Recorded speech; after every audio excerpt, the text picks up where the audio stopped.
Pernikahan itu selalu didasarkan atas dasar cinta, atas dasar ketertarikan, atas dasar rasa sayang satu dengan yang lainnya. Namun saudara-saudara, kalau kita mendasari pernikahan kita, rumah tangga kita hanya semata-mata atas dasar sayang, atas dasar kasih, itu sangat tidak terlalu kuat dan mendasar. Karena itu, pagi ini saya memberikan judul dari pesan pernikahan kita. Saudara kita, anak kita, cucu kita, abang kita, adik kita hari ini, yaitu bagaimana membangun kehidupan berumah tangga yang kuat dan ideal. Membangun kehidupan rumah tangga yang kuat dan ideal, tadi saya katakan tidak cukup hanya bermodalkan cinta, tidak cukup hanya bermodalkan kasih, tidak cukup hanya bermodalkan rasa sayang. Kenapa saudara? Apa dasarnya saya mengatakan seperti ini? Karena rasa kasih, rasa cinta, rasa sayang itu bisa hambar seiring dengan perjalanan waktu. Bisa hambar saudara, bisa mudah. Bak sabun mandi, seperti lagu siapa namanya penyanyi, lupa sama Jaja Miharja dulu. Cinta seperti sabun mandi, makin lama semakin dipakai, pada akhirnya habis. Jadi kalau kehidupan pernikahan hanya didasari atas dasar ini, tidak kuat, saudara. Jadi pertanyaannya, bagaimana kita menjaga keberlangsungan hidup rumah tangga kita, pernikahan kita, supaya tetap kuat dan langgeng sampai maut memisahkan? Jawabannya memang perlu ada cinta, perlu ada kasih, perlu ada rasa sayang, tetapi tidak cukup, ya. Jadi pernikahan yang kuat, rumah tangga yang kuat, pasangan suami istri yang kuat adalah jika pernikahan itu antara Jeffrey dengan Melin saling mengikat diri dalam satu komitmen bersama. Tanpa kita memiliki keterikatan di dalam satu komitmen bersama, maka pernikahan rumah tangga rentan terhadap bahaya perpecahan, rentan terhadap bahaya perpisahan, saudara. Jadi perlu mengikat diri dalam satu komitmen bersama, dan firman Tuhan mengatakan kepada kita di dalam Filipi pasal 2 ayat 2 bagian B yang berbunyi demikian, hendaklah kamu sehati sepikir dalam satu kasih, satu jiwa, satu tujuan, dengan tidak mencari kepentingan sendiri, tetapi hendaklah dengan rendah hati yang seorang menganggap yang lain lebih utama daripada dirinya sendiri. Nah, perhatikan saudara, dari ayat ini, dari ayat firman Tuhan ini, kita mendapatkan petunjuk bahwa pernikahan, bahwa rumah tangga yang ideal, bahwa rumah tangga yang kuat terhadap goncangan, terhadap ancaman kerusakan, perpisahan dan lain sebagainya, sehingga dapat bertahan sampai maut memisahkan kita, berbahagia sepanjang masa, seperti lagu Roma Irama, semoga engkau bahagia sepanjang masa, atau happy ending, bahagia sampai akhir, makin lama, makin tua, makin enak, makin tua, makin nikmat. Itu rumah tangga pasangan nikah yang ideal, saudara. Namun untuk mewujudkan rumah tangga yang ideal ini, makin lama makin indah, makin lama makin nikmat, seperti kita makan tebu mulai dari ujung. Ya. Maka kita harus perlu membangunnya berlandaskan komitmen bersama. Perhatikan, komitmen bersama. Ini pernah saya sampaikan di bimbingan pranikah. Saya ulang lagi. Tanpa kita memiliki komitmen bersama, rasa keterikatan yang kuat, pernikahan kita akan menjadi pernikahan yang semu, saudara-saudara. Apa itu komitmen? Komitmen itu adalah semacam tekad, komitmen itu semacam janji, komitmen itu semacam ikrar. Memegang teguh, melaksanakan dengan sepenuh hati, dengan serius atau sungguh-sungguh kepada sesuatu yang telah direncanakan seperti Jeffrey dengan Melin telah merencanakan untuk hidup berumah tangga, ya, hidup menjalani rumah tangga, pernikahan. Ya, kalau tidak memiliki komitmen, yaitu tekad, janji, ikrar, memegang teguh, melaksanakan dengan sepenuh hati, dengan serius, dengan sungguh-sungguh terhadap apa yang sedang dijalankan, sedang direncanakan ke depan, maka bisa saja berakhir kepada mimpi belaka, saudara-saudara. Jadi pernikahan yang kuat, yang harmonis, rukun, damai, langgeng, happy ending hanya bisa dinikmati dengan membangun satu prinsip yang sama, yaitu pertama tadi membangun komitmen bersama. Komitmen bersama yang kita bangun adalah komitmen bersama untuk mengasihi Tuhan. Dasar hidup nikah kita, dasar hidup rumah tangga kita di atas dasar sama-sama mengasihi Tuhan, sama-sama beribadah kepada Tuhan, sama-sama berdoa kepada Tuhan yang sama, ya, sama-sama membangun kehidupan rohaninya. Suami berfungsi berperan sebagai imam dalam rumah tangga, istri sebagai penolong, memberikan support kepada suami. Jangan lupa ya, Jepria, bangun komitmen bersama untuk kalian mengasihi Tuhan dulu, ya. Mengasihi Tuhan dengan utamakan Tuhan, ya kan? Karena dalam Amsal pasal 3 ayat 5 mengatakan apa itu?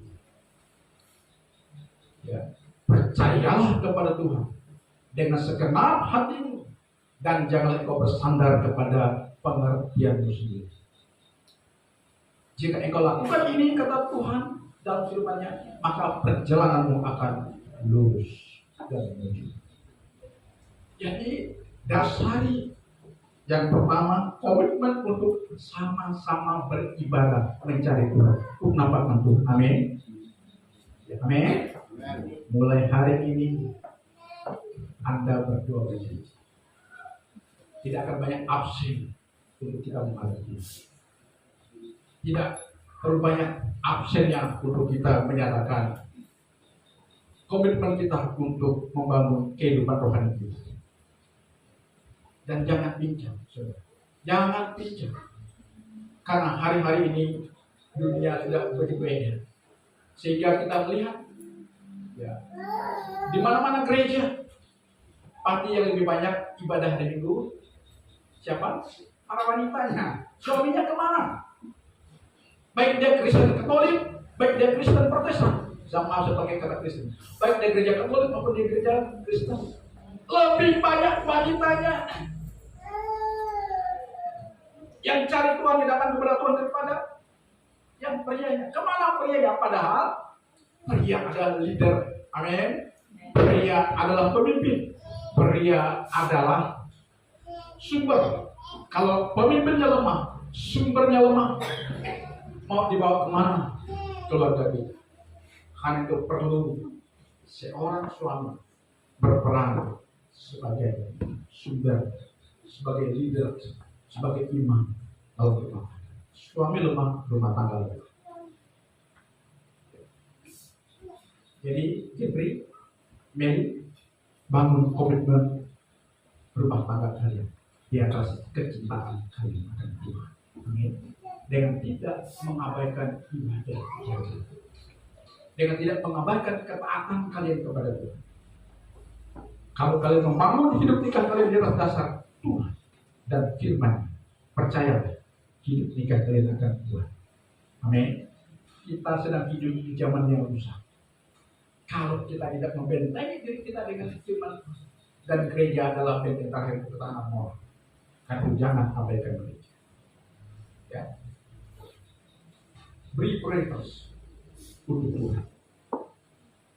Jadi bangun komitmen bersama untuk sama-sama mengasihi Tuhan. Jangan hanya suami, jangan hanya istri, tapi sama-sama. Katakan amin. Sama-sama. Kemudian yang kedua, tadi yang komitmen bersama untuk mengasihi Tuhan, beribadah kepada Tuhan. mentaati firman Tuhan. Komitmen yang kedua adalah, jangan lupa, ini sudah pernah saya singgung di waktu bimbingan pranikah beberapa minggu yang lalu, yaitu membangun komitmen bersama dengan mengutamakan apa? Mengutamakan apa? Kita di atas aku. Ya. Bangun komitmen dalam rumah tangga kita ya dengan mengutamakan kita di atas aku, jangan di atas akunya. Bahaya. Kemarin kami rapat di Barage dan memang cukup miris, ada satu teman yang dominan istrinya, salah satu dominan maksudnya. Maka rumah tangga itu tidak terlalu bagus perjalanannya. Jadi perhatikan rumah tangga. Kalau rumah tangga sudah lebih banyak akunya, maka ego itu sebagai hantu yang menjengkelkan dalam rumah tangga akan terus bergentayangan setiap hari. Jadi kalau akunya lebih dominan, maka akan kelihatan egonya muncul. Dan kalau ego itu yang dominan dalam rumah tangga, apakah ego istri, apakah ego suami, maka rumah tangga itu akan menjadi rumah tangga yang penuh dengan kejengkelan-kejengkelan. Tidak akan ada yang namanya kenikmatan dan keharmonisan. Ya, lebih banyak praharanya daripada kenikmatannya, saudara. Ya, ada kadang-kadang dia ada kelihatan mesra, tapi kadang-kadang itu semu. Ya, jadi kepada Jeffrey dengan Mary, ingat ya, jangan lupa, jika kalian ingin hidup nikah kalian bahagia sampai akhir, maka bangun komitmen bersama dengan mengutamakan kita di atas, ya, supaya ego kita hati bertenggelam. Jangan lagi membawa pribadi itu dalam rumah tangga. Jadi Jeffrey harus bersedia mengorbankan sebagian pribadinya untuk Melin. Demikian juga Melin harus mengorbankan sebagian pribadinya untuk Jeffrey. Ya, kalau kita belum bersedia mematikan sebagian dari diri kita untuk pasangan kita, maka yang muncul akan ego dan ego. Aku dan aku. Dan itulah membuat hidup rumah tangga menjadi tidak. Kita melihat kalau tukang membangun rumah dari bahan kayu, pasti akan ada kayu yang dua potong berbeda, tapi manakala tukang mau menyambungnya supaya kelihatan satu, seperti bukan dua kayu tetapi satu, cara gimana? Ada bagian kayunya yang dipotong, potong sebagian, dipotong sebagian, baru ada yang dilem, ada yang dibaut, dipasang. Ya. Jadi seperti kelihatan yang sangat serasi. Coba bayangkan manakala salah satu tidak dikorbankan, tidak dibuang, bisa nggak kelihatan serasi? Nggak bisa, masih gelondongan. Betapa banyak rumah tangga kita seperti gelondongan utuh. Dan itulah yang akan jadi prahara dalam rumah tangga. Karena itu pesan saya kepada Jeffrey dengan Mary, hari ini harus benar-benar kalian mengorbankan sebagian dari pribadi kalian. Karena matematiknya Tuhan dengan matematiknya dunia ini. Suami istri 1 tambah 1 sama dengan 1. Dunia 1 tambah 1 sama dengan 2. Kenapa itu bisa demikian? 1 tambah 1 menjadi 1, kan kita ada mengorbankan bagian kita untuk menjaga Tuhan. Amin. Haleluya, haleluya. Jadi bangun komitmen bersama di atas aku. Ya. Karena kalau kita sudah sepakat untuk membangun rumah tangga, maka berdasarkan komitmen inilah kita berjalan, saudara. Jadi bagaimana kita membangun komitmen bersama untuk hidup bersama, bagaimana kita membangun komitmen bersama untuk berjuang bersama, Bagaimana kita membangun komitmen bersama untuk susah bersama. Bagaimana kita membangun komitmen bersama untuk sukses dan senang bersama. Bagaimana kita membangun komitmen bersama untuk kebahagiaan bersama. Ya, tidak mungkin kebahagiaan diupayakan oleh Jeffrey. Tidak mungkin kebahagiaan hanya diupayakan oleh Mary. Tidak mungkin. Kebahagiaan sejati bisa diupayakan melalui kerjasama, komitmen bersama. Amin. Haleluya, haleluya, haleluya. Karena itu saya mau tanya kepada Jeffrey dengan Mary, pada pasangan pengantin yang hari ini akan ditentukan nikah mereka. Apakah kalian berdua sudah berkomitmen untuk hidup bersama? Tolong kasih mic-nya. Jangan orang tua jangan. Saya ulangi lagi pertanyaan kepada pasangan pengantin. Apakah kalian berdua, Jeffrey dengan Meli, sudah berkomitmen untuk hidup bersama, berjuang bersama, susah senang bersama, happy ending bersama, mulai saat ini dan seterusnya? Jawabnya iya. Jika iya, maka sekarang diri